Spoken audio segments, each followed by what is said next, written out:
আজ আবার চলো পাড়ি দিই সহজ পাঠের রাজ্যে।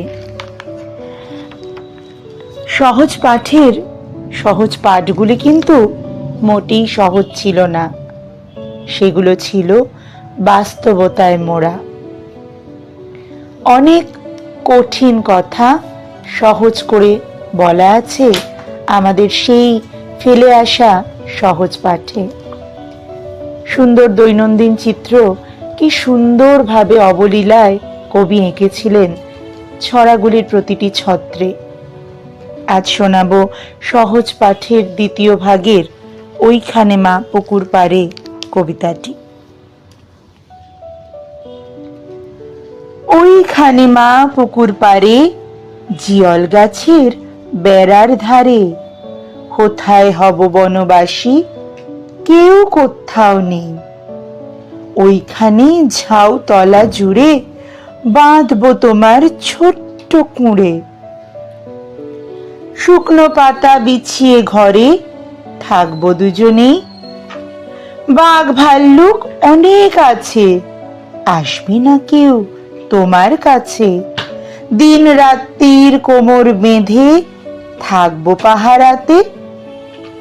রাক্ষসেরা ঝোপে ঝাড়ে মারবে উঁকি আরে আরে। দেখবে আমি দাঁড়িয়ে আছি ধনুক নিয়ে হাতে।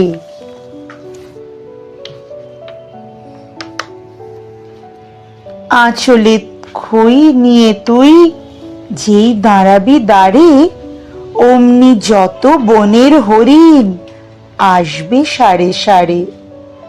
শিংগুলি সব আঁকা বাঁকা, গায়েতে দাগ চাকা চাকা। লুটিয়ে তারা পড়বে ভুঁয়ে পায়ের কাছে এসে। ওরা সবাই আমায় বোঝে, করবে না ভয় একটুও যে। হাত বুলিয়ে দেব গায়ে, বসবে কাছে ঘেঁষে।